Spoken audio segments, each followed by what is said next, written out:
Rain drifted down the glass walls of a small cafe in Houston, turning the morning light soft and silver. The smell of espresso and wet pavement mixed in the air as quiet conversations filled the room. Behind the counter, a woman with short dark curls moved like music. Her name was Rosa, and though she could not hear the clatter of dishes, she felt the rhythm of every gesture around her. At the corner table sat Elena Park, the founder of a fast-growing health tech company. Her blazer was immaculate, her eyes exhausted. Beside her, a small boy stared at an untouched muffin, his hands trembling. Theo was 7 and deaf, born into a world of silence that used to feel safe when his mother was alive. Since she had passed, even silence had turned heavy. An interpreter sat between them, trying to bridge a distance that money had not been able to close. The man's hands moved in perfect precision, but his face stayed blank, like a machine repeating phrases it did not feel. Theo watched for a moment, then suddenly pushed his chair back. His small palm slammed the table. Signs flew from his hands. Fast, desperate, full of pain no one in that cafe understood. Elena froze. The interpreter tried to calm him, but his calmness only made it worse. Theo's signing turned frantic, his breath short, his face red. A cup toppled, shattering on the floor. Every head turned. The room held a single heartbeat of silence before whispers began to rise. And then Rosa stepped forward. She didn't rush. She didn't scold. She only placed the coffee pot down, wiped her hands on her apron, and walked toward the boy. The air changed. She bent to one knee so their eyes met. For a second, Theo stared, wild and unsure. Rosa didn't speak. She simply breathed with him, slow, steady, visible. Then her hands began to move. Her signing wasn't formal like the interpreter's. It was alive. Every motion had weight and warmth, shaped by years of using her hands to laugh, argue, comfort, and love. She signed slowly. "It's okay. I see you." Theo blinked. The storm behind his eyes flickered. His little fingers hesitated, then answered with the same language, unsure but eager, like a door opening a crack. Rosa nodded, answering his rhythm, matching his pace. Her face softened, her eyebrows lifted, her whole body spoke. Within moments, the crying stopped. The cafe that had been tense now felt suspended in quiet awe. Steam rose from forgotten cups. Somewhere, a chair creaked. Theo wiped his cheeks and made one last sign, small and trembling. Rosa understood and smiled. "He said thank you," she mouthed softly. Elena could hardly breathe. Weeks of sleepless nights, expensive therapists and specialists, and this barista had calmed her son in less than a minute, without a single spoken word. She wanted to speak, to ask how, but Rosa was already walking back behind the counter, her expression calm, as if nothing extraordinary had happened. The interpreter whispered, "Do you want me to translate what she said?" Elena shook her head. For the first time in months, she didn't need a translation. She had seen understanding itself. Theo reached for her hand and tapped twice on her palm, the sign he used for mom. Elena looked at him, startled, then squeezed his fingers. She tried to copy one of Rosa's signs, clumsy but sincere. Theo's lips curved, almost smiling. Outside, the rain eased to a drizzle. The sound of the espresso machine filled the quiet again. Rosa glanced over once more, catching Theo's eyes through the counter glass. She raised her hand in a gentle wave that meant, "See you again." Elena turned to the interpreter. "Find out her name," she said softly. The interpreter hesitated. "The barista. Why?" Elena looked back at her son, now calm, tracing drops of water on the window. "Because," she said, "whatever she just did, I need to learn it." She didn't know yet that this promise, the decision to understand instead of manage, would change everything that followed. The next morning, Elena sat at her kitchen island, a place that looked more like a magazine cover than a home. The counters were spotless, the appliances gleaming, and yet the room felt hollow. Theo sat at the far end playing with the small block set, his eyes distant. A speech therapist was explaining a new routine in a practiced, cheerful tone. "Elena, consistency is key. If he refuses eye contact, redirect. Don't reward emotional outbursts," the woman said, writing notes with confident strokes. Elena nodded, but her mind kept replaying yesterday, the way the barista had simply breathed and somehow reached Theo when no one else could. There had been no therapy plan, no charts, no specialized jargon, just presence. The therapist finished, gathered her folders, and left with a polite smile.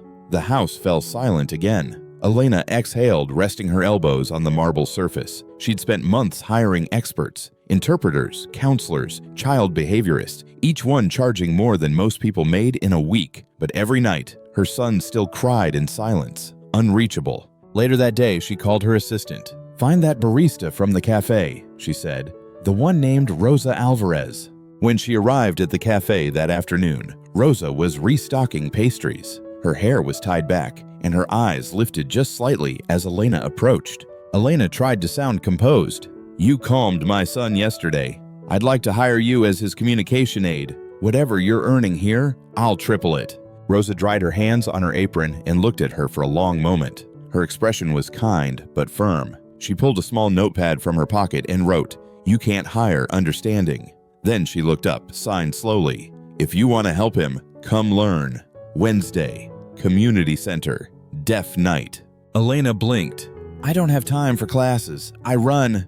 She stopped herself before saying a company. Rosa was still watching her, unimpressed by titles. The pause stretched until Rosa picked up a tray and turned away. The conversation was over. Elena walked back to her car feeling strangely small. She wasn't used to being told no. The rain had dried, but her thoughts felt heavy. Inside the car, Theo sat in his booster seat, tapping the fogged window with one finger, making shapes only he understood. She leaned back and whispered, more to herself than to him, "How does she do it?"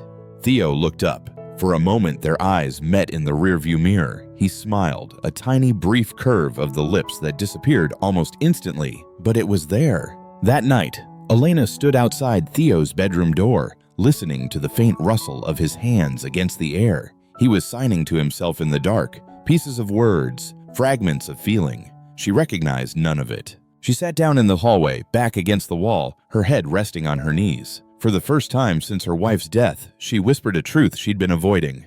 "I don't know how to talk to my own son." Her phone buzzed. A text from her assistant. "Found the place. Wednesday, 7 in the evening. Deaf Community Night. Do you want me to RSVP?" Elena stared at the screen, thumb hovering. Then she typed back one word, "Yes." In the quiet that followed, she looked through the half-open door. Theo had fallen asleep, one small hand still raised mid-sign, as if even in dreams he was trying to be understood. Elena smiled faintly. For the first time in months, she felt a direction, not a solution but a path. She didn't know yet that by walking through the doors of that community center, she would begin to unlearn everything she thought she knew about language, control, and love. The community center was an old brick building that smelled faintly of floor wax and coffee. Fluorescent lights hummed overhead. Folding chairs formed a wide circle, and in that circle, people signed. Not stiff or formal, but alive, hands flying, faces full of laughter and rhythm. Elena stood in the doorway, clutching her designer tote like a shield. Rosa noticed her immediately. She waved Elena in with a casual flick of her fingers, no smile, no pity, just an invitation. Elena hesitated, then stepped inside. Around her, the room moved in motion she couldn't follow, a language that wasn't just about hands, but about bodies, eyes, and breath. A man with a kind face approached and signed slowly. Elena stared, lost. Rosa appeared beside her and interpreted with gentle precision. "He said welcome. He's glad you came." Elena nodded awkwardly. "Tell him thank you." Rosa signed back for her, and the man's smile widened. They began with simple exercises: eye contact, expression, space. The instructor, a deaf woman named Lisa, moved like poetry. She pointed to her face, exaggerated an emotion, and the group mimicked her. Joy, anger, surprise, sadness. Elena tried, but her movements felt robotic. Lisa approached her, signed something quick, then softened her expression when she saw Elena's confusion.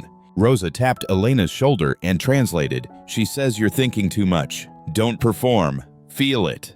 It sounded simple, but it wasn't. Elena had built her life on control. Presentations, investors, metrics. Feelings were messy. They didn't fit into spreadsheets, yet when she looked around, she saw people signing with full hearts, laughing without sound, understanding each other without words. For the first time in a long while, she felt like the one who couldn't keep up. When the class ended, Rosa motioned for her to stay. "You did fine," she said through signs and soft voice. Elena smiled weakly. "I looked ridiculous." Rosa shrugged. Everyone looks ridiculous when they start learning how to listen." They shared a quiet moment that wasn't awkward, just new. On the drive home, Elena replayed the class in her mind. She could still see Lisa's expressive eyebrows, the way hands shaped emotion like sculpture. She didn't understand it fully, but something about it stayed with her. A few nights later, she was at the grocery store with Theo. The power flickered, and the aisles fell dark for a moment. Other shoppers panicked. Theo froze, breathing fast. Elena knelt down, heart racing. She remembered Rosa's lesson. Don't perform, feel. She caught his eyes, smiled, and pointed the flashlight from her phone at her own face. Slowly, she traced the sign for safe in the air. Theo stared, then copied her. His breathing slowed. He signed it back. Safe.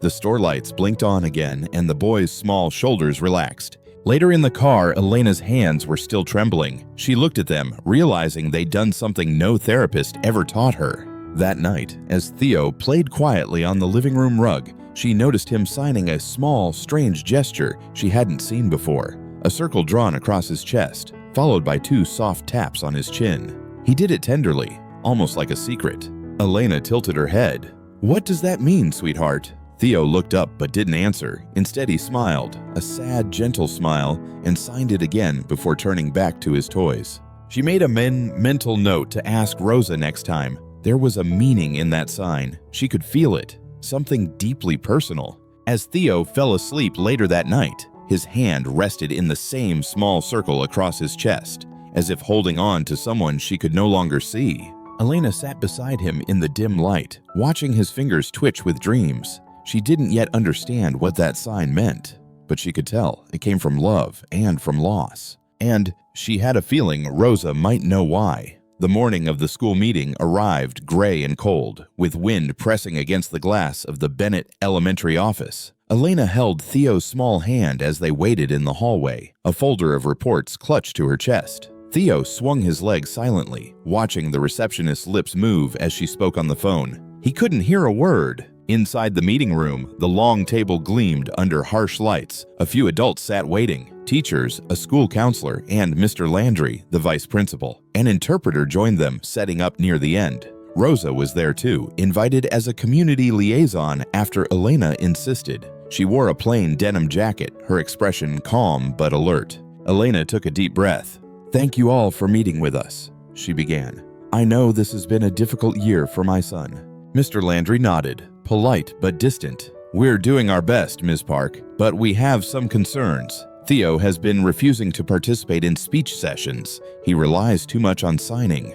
Elena's eyes narrowed. Relying on signing isn't a problem. It's his language. The counselor interjected gently. "We just want him to integrate better. Speaking aloud helps children fit in socially." Rosa's eyes sharpened. She signed quickly, her hands precise, her face fierce. The interpreter voiced for her. "You're not helping him fit in. You're asking him to erase who he is." The room went quiet. Mr. Landry cleared his throat.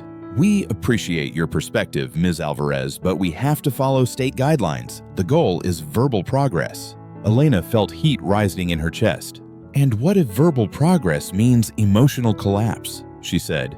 "He's 7. His mother died 6 months ago. He's grieving in silence because no one here can speak to him in the language that makes him feel safe." The counselor shifted in her chair. "We have interpreters." "No," Elena cut in. "You have translators. You don't have connection." For a moment, no one moved. Theo sat quietly beside her, his little hands resting in his lap. Then, slowly, he began to sign something. His movements were hesitant, fragile. Rosa leaned forward, her eyes following. "What's he saying?" Elena whispered. Rosa's expression softened. "He says the teacher's mouth moves too fast. He says he can't tell when she's angry or joking. And he says he misses his mom's face." Elena's throat tightened. The interpreter looked down, uncomfortable. The administrators exchanged polite, helpless looks. The kind of looks that said, "This is tragic, but not our fault." Elena closed the folder on the table. "Then I guess we're done here," she said quietly. Mr. Landry blinked. "Ms. Park, perhaps we can reschedule." "No," she said, standing. "You don't need another meeting. You need training. Real ASL instruction. Because until you learn to listen with your eyes, you'll never hear what my son is actually saying." Rosa stood with her, her presence solid and calm beside Elena's trembling anger. Together they left the room, Theo walking between them, his small fingers brushing both their hands. Out in the hallway, the fluorescent light buzzed faintly. Rosa tapped Elena's shoulder, waited until their eyes met, and signed softly, "You spoke for him today." Elena exhaled, emotion breaking through her composure. It didn't feel like enough. Rosa shook her head. It was more than enough. He saw you fight. They stepped outside. The winter wind hit Elena's face cold and sharp, but she didn't flinch. Theo looked up at her, eyes bright. Then, to her surprise, he reached for her hands and began to teach her a new sign. Something gentle, circular, drawn near the heart. Rosa watched and smiled. "That's his family sign," she said softly. "His mother made it for him." Elena froze, her breath catching. "You know that sign?" Rosa's smile faded a little. She hesitated, then nodded. "Yes, I've seen it before." Elena turned to her. "Where?" Rosa looked away, eyes drifting to the parking lot where the trees swayed in the wind. "It's a long story," she said quietly, "but I think it's time you heard it." And right there, in the cold light outside the school, Elena realized something. This connection between her son and the woman who could finally reach him wasn't a coincidence at all. Something deeper was hidden in their shared language, and Rosa was the only one who knew what it was. The sun was setting behind the Houston skyline, painting the city in a soft orange haze. Elena parked outside the cafe, her mind still replaying Rosa's words from that afternoon. "I've seen that sign before." She wasn't sure what Rosa meant, but her chest felt tight, as if she was standing on the edge of something she didn't understand yet. Inside, the cafe was quiet. The crowd from the day had gone, leaving behind the smell of roasted beans and the low hum of the espresso machine. Rosa was wiping down the counter when Elena walked in. She looked up, not surprised. "I had a feeling you'd come," she signed slowly, her expression calm but cautious. Elena sat at the nearest stool. "You said you'd seen that sign before, Theo's sign, the one near his heart. Where?" Rosa dried her hands and leaned against the counter. For a long moment, she didn't answer. Then she reached into her apron pocket and pulled out a small flash drive, wrapped in a piece of cloth. Her hands trembled slightly as she placed it on the counter. "I wasn't sure I'd ever show this to anyone," she signed, "but I think it belongs to you." Elena frowned. "What is it?" Rosa took a deep breath. "A few years ago, I volunteered at a small community center downtown. There was a woman there who wanted to record bedtime stories in sign language for her son. She said she wanted him to have her voice even if he couldn't hear it. She made me promise to keep copies safe." Elena's heart began to pound. "What was her name?" Rosa shook her head. "She never told me her real name. She said she liked using an alias, Maya. She said it made her feel like she was telling stories to the world, not just her son." Elena's breath caught. Maya. That was the name her wife used in old art projects, the name she used online when sharing ASL tutorials for parents of deaf children. Rosa continued. "One night, after the last recording, she taught me a sign I'd never seen before. She said it was their family sign, just for them. A circle near the heart, 2 taps on the chin. It meant, always with you." Elena felt her knees weaken. She gripped the counter for balance. You helped her record those videos?" Rosa nodded. "Yes, I didn't know who she was. She said she was moving soon, and that if anything ever happened to her, someone might come looking for the recordings. I kept them safe. I didn't think I'd ever meet that someone." Elena's throat tightened. The world seemed to narrow to the small flash drive between them. "She's gone," she whispered. "The videos, they were on her laptop. I thought they were lost forever." Rosa reached across the counter and gently pushed the drive toward her. "Then maybe they were meant to find their way back." For a while, neither woman spoke. The cafe was almost dark now, the last light slipping through the windows. Theo was at home with the sitter, but Elena could almost imagine his small hands tracing that secret sign, the one his mother had left behind. She looked at Rosa, her eyes glistening. "You knew her, and you never realized." Rosa shook her head slowly. "I only knew her kindness. I didn't know she was your wife. I didn't know the boy she signed for was your son." Elena picked up the drive, holding it tightly as if afraid it would vanish.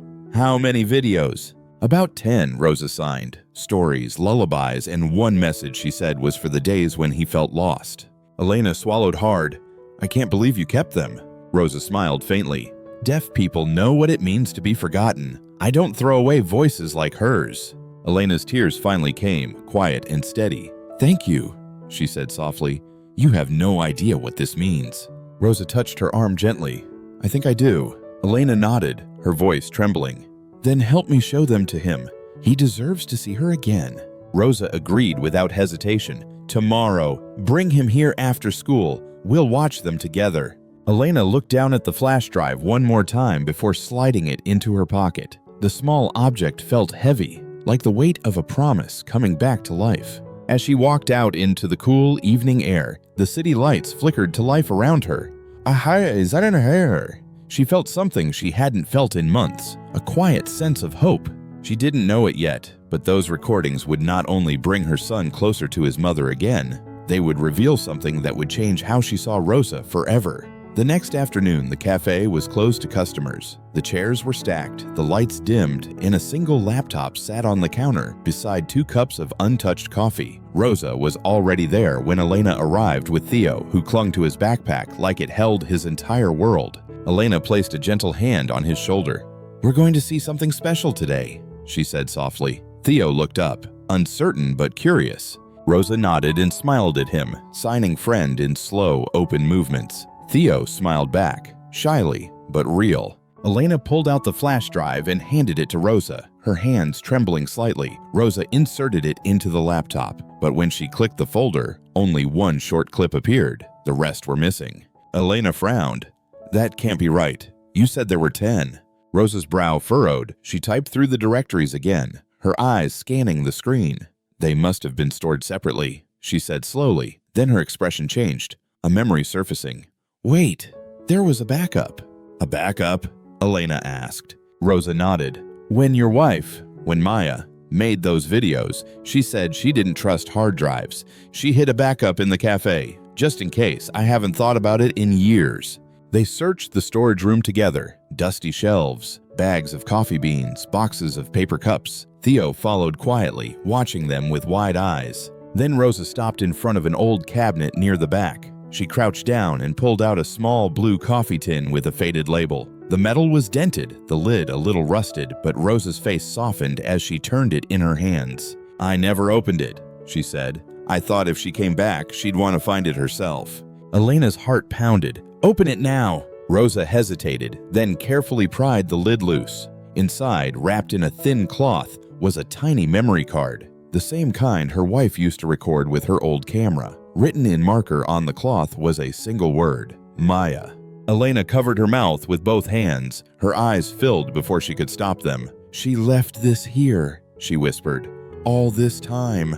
Theo stepped closer, his gaze fixed on the small card. He didn't need to be told. He already knew it belonged to his mother. His hands began to move slowly, signing the circle over his heart and the 2 soft taps under his chin. Rosa felt her throat tighten. "She taught him that sign," Elena said, her voice trembling, even when she knew she wouldn't be there to use it. Rosa placed a gentle hand over Theo's. "Always with you," she signed back. Theo smiled, a fragile, glowing smile that made the whole dim room feel lighter. They sat together at the counter as Rosa transferred the files. 10 videos appeared one by one, each labeled in careful handwriting. Story 1, Story 2, and finally, For the Hard Days. Elena stared at the titles, frozen. "She made one for every night," she said quietly, "one for each week after the surgery."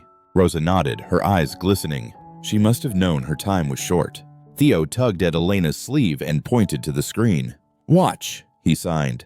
Elena hesitated, fear, hope, and grief all tangled inside her, but then she nodded. "Yes, baby, let's watch." Rosa clicked the first video. The screen flickered, and there she was, Maya, sitting on a couch bathed in warm light, signing directly to the camera with her signature grin. Her movements were fluid and loving. She signed the opening line of a bedtime story, one hand tracing shapes in the air while the other touched her chest in rhythm.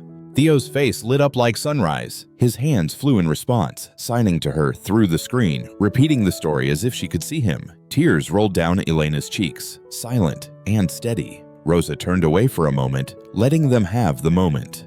When the video ended, Theo leaned into his mother's arms. "He hasn't fallen asleep in peace since she died," Elena whispered, stroking his hair. "But tonight, he will." Rosa smiled faintly. She left him a language of love, she said. You just had to find it. Elena looked up, eyes soft but searching. You were there when she recorded these. You helped her give him a voice, and now you helped give it back. Rosa shook her head. No, I just held the camera. You're the one learning to listen. Outside, the evening light was fading. The last rays of sun poured through the cafe windows, bathing the counter in gold.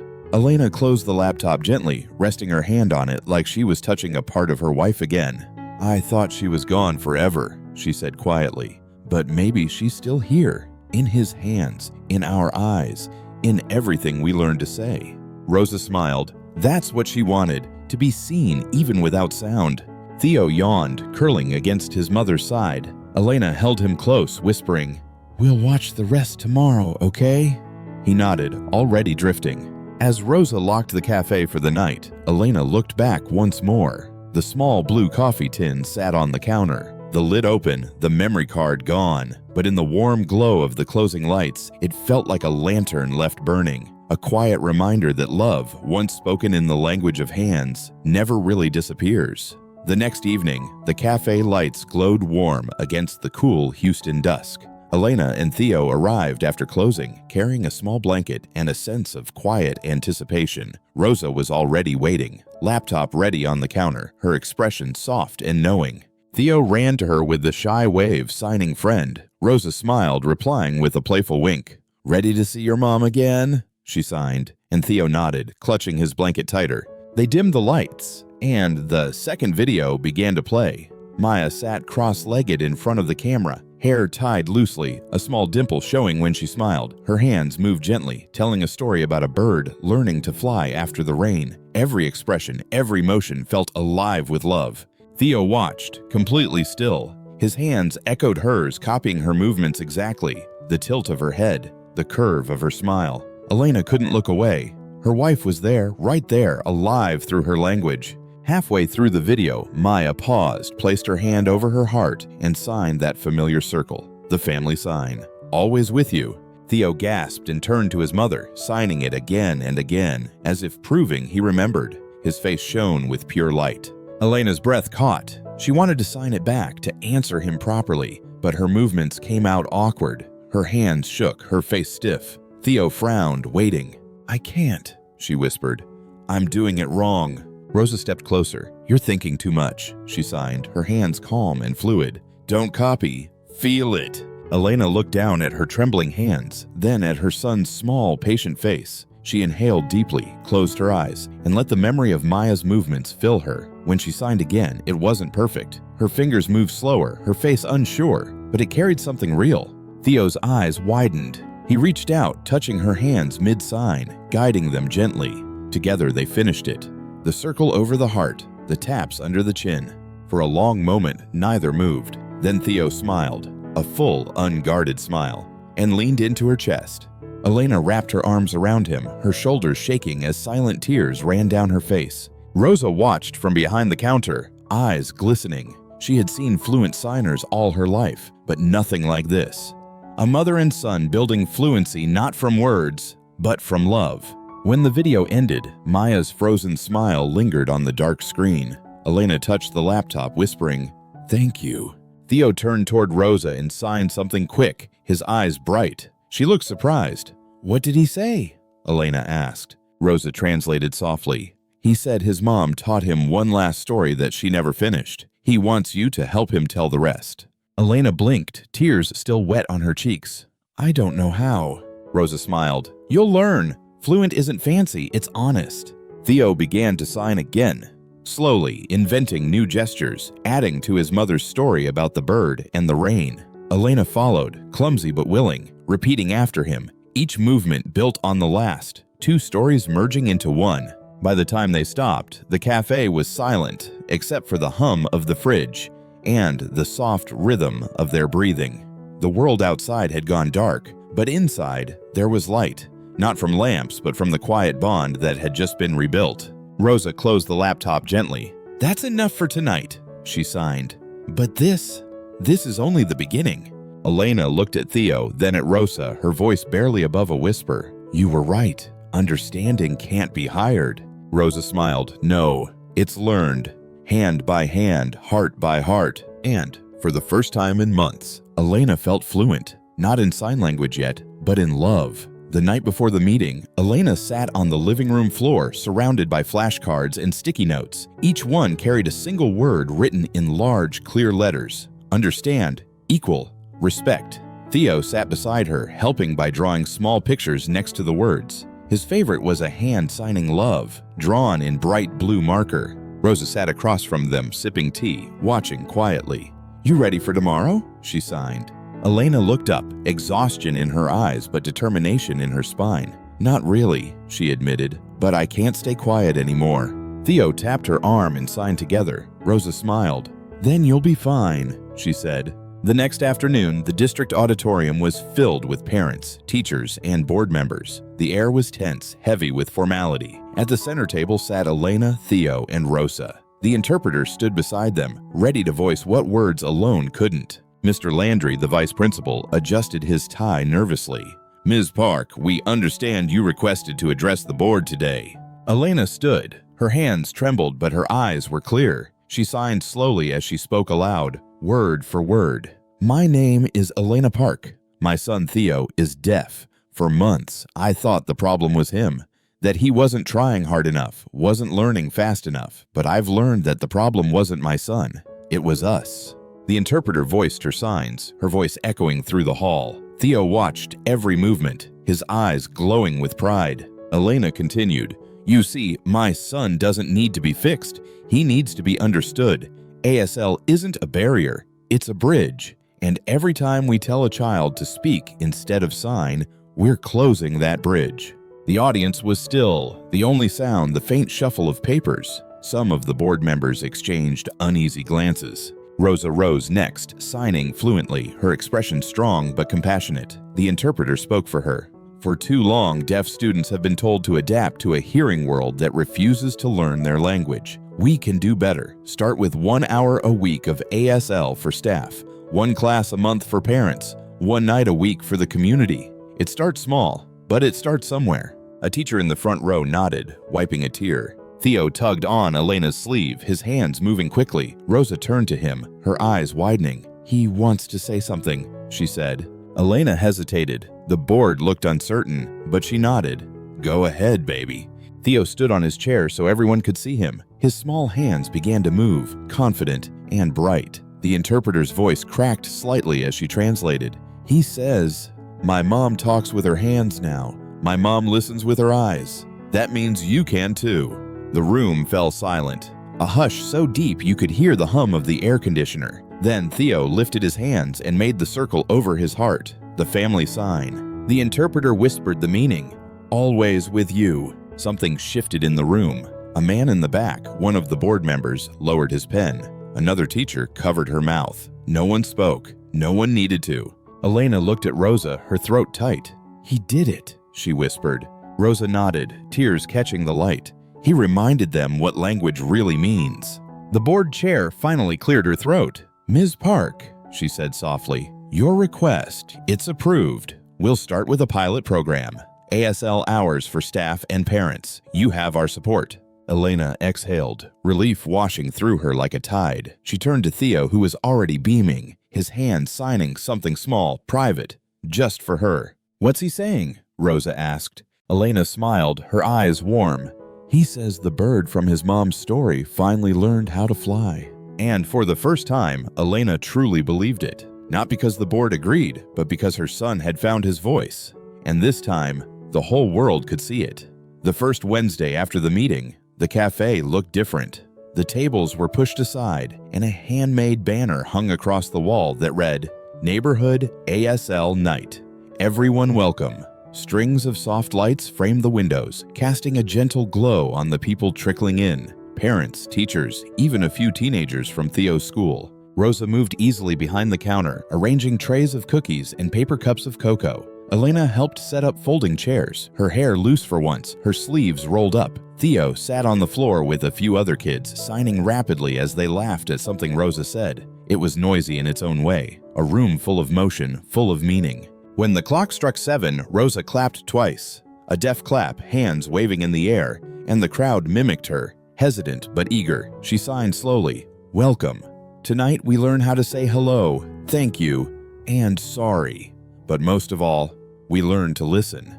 The interpreter voiced for her, but most people kept their eyes on her hands, even Elena. Rosa guided them through simple phrases, explaining the rhythm of each sign. The way expression carried emotion more than words ever could. She had them pair up in practice, and soon the room was alive with laughter and clumsy but honest attempts to speak without sound. Elena sat across from Theo, trying to follow his pace. Her hands fumbled through the signs, but her eyes never left his. He corrected her gently, then added a new one, a small sign that meant proud. Elena froze, realizing what he'd said. "You're proud of me," she signed, uncertain. Theo nodded, his smile wide, his hands flying faster now. "You didn't give up. You learned our language." Elena's eyes filled. She reached across the table, touching his cheek. "You taught me how," she whispered. Rosa watched from behind the counter, her face softening. Around them, people practiced, shared snacks, and clapped in the quiet way deaf people do, hands waving high, fingers fluttering like light. By the end of the evening, something beautiful had happened. No one in that cafe spoke with their voices anymore, not because they couldn't, but because they didn't need to. Every face carried meaning. Every gesture had weight. When the last guest left, Elena helped Rosa stack the chairs. "It worked," she said quietly.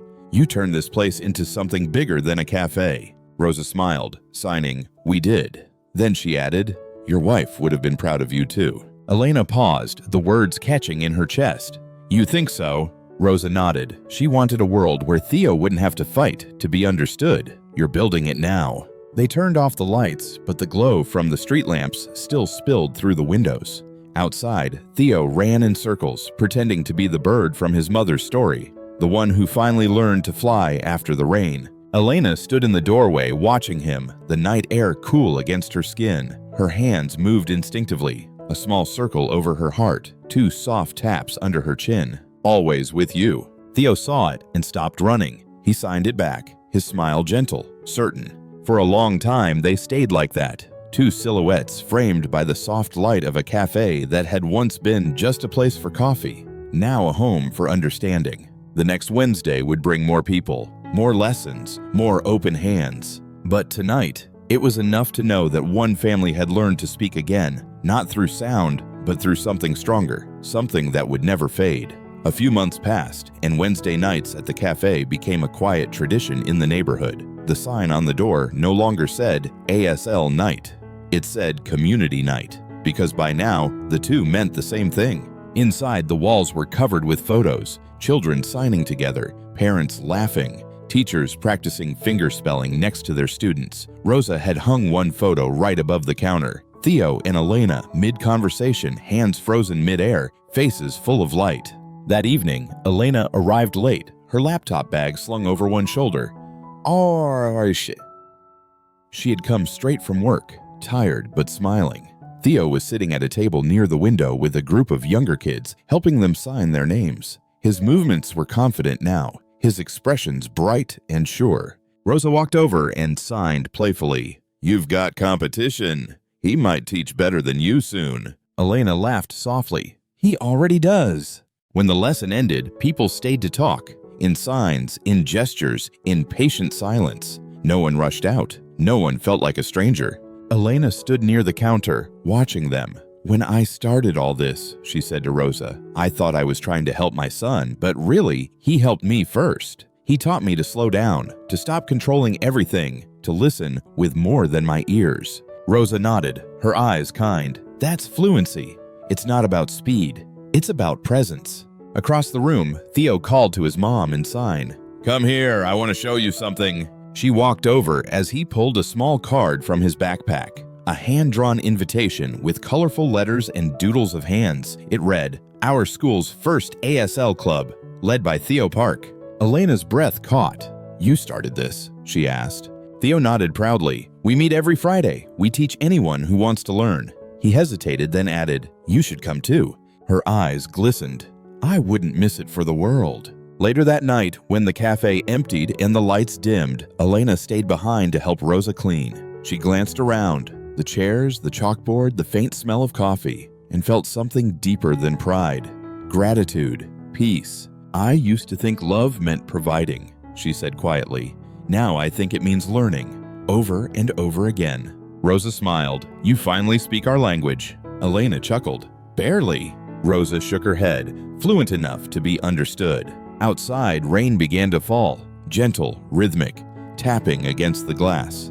Theo stood by the window, tracing shapes in the fog just like he used to, but this time he turned and signed something to his mother. Mom, remember? Always with you. Elena signed it back, her motion steady and clear. Always with you. And for the first time since her wife's passing, she felt whole, not because the pain was gone, but because it had found a place to live quietly inside the love they'd rebuilt. As they stepped into the night, the rain shimmered in the streetlights. Rosa locked the cafe door behind them and waved goodbye. Theo ran ahead, arms spread wide, pretending to be a bird soaring through the air. Elena watched him, smiling through tears. He really did learn to fly, she whispered. Rosa signed from behind her. So did you. Elena took one last look at the glowing sign above the cafe door, power and karma, then turned to follow her son into the rain, her hands open, her heart fluent at last. You don't buy fluency with money or master it through power. You grow into it, one gesture, one mistake, one act of love at a time. Do you believe respect and understanding can be worth more than all the money in the world? Thank you for watching, and we'll see you again here on Power and Karma.